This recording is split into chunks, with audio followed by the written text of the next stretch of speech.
il tema dei grandi centri di distribuzione, che è destinato ad aumentare nei prossimi mesi e nei prossimi anni, anche in conseguenza dell'espansione dell'e-commerce, pone al decisore politico una serie di questioni che riguardano da un lato l'inquinamento e il consumo di suolo, cioè l'impatto territoriale che queste strutture hanno sui territori, ma pone anche una grande questione in riferimento alla tutela del lavoro,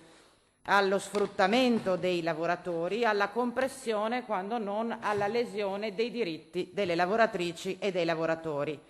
soprattutto in particolari settori. L'Ispettorato del Lavoro ha certificato che nei settori logistica, trasporto e immagazzinaggio nel 2020 si è riscontrato un tasso di irregolarità superiore al 70%, con una media di 6 punti percentuali superiore a tutti gli altri settori e gli altri comparti.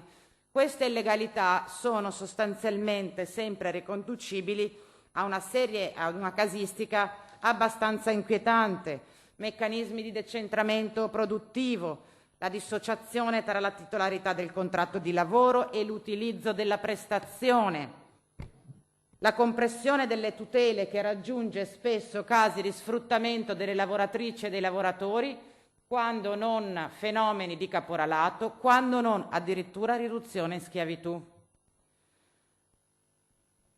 a cui si aggiunge la fattispecie degli appalti e dei distacchi con una somministrazione fraudolenta del lavoro. Non sono cose non note alla cronaca anche quotidiana. Allora, la proposta della consigliera Ostanelli io credo possa essere un elemento sul quale apriamo una riflessione, cioè l'idea di aprire un tavolo di confronto con tutti i soggetti interessati, che abbia l'obiettivo non solo, come già si fa, di rafforzare gli elementi di controllo e di repressione rispetto a fenomeni di illegalità,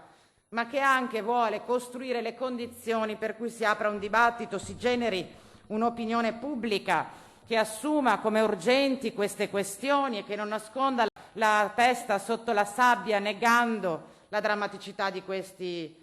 elementi, perché io credo che oggi richiamare la responsabilità dei singoli non sia sufficiente rispetto ai temi dello sfruttamento del lavoro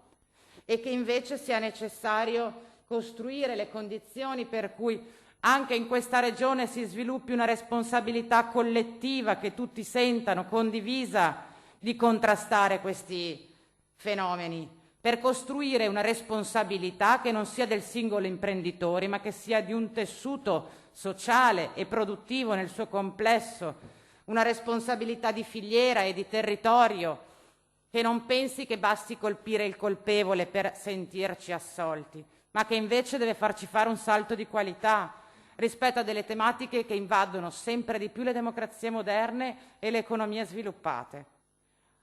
Ecco perché io credo che sia importante questa mozione, perché ci richiama ad una responsabilità di tutti. Poi possiamo fare a gara di chi è più amico o meno amico delle imprese, ma quando si tratta di combattere certi fenomeni che hanno un impatto sulla vita sociale e democratica dei territori, una volta che abbiamo fatto la classifica del più e del meno amico, il problema rimane e la responsabilità non può essere scaricata soltanto su una singola impresa. Io credo quindi, e concludo, che la proposta della consigliera di convocare dei tavoli che coinvolgano i comuni, gli enti direttamente interessati, la Regione come soggetto e decisore politico chiamato ad organizzare lo sviluppo del territorio, le organizzazioni sindacali, le associazioni datoriali, per indicare insieme quale può essere la strategia per affrontare al meglio queste altre questioni, possa essere un buon modo di costruire quella responsabilità collettiva e di migliorare lo sviluppo di questa regione.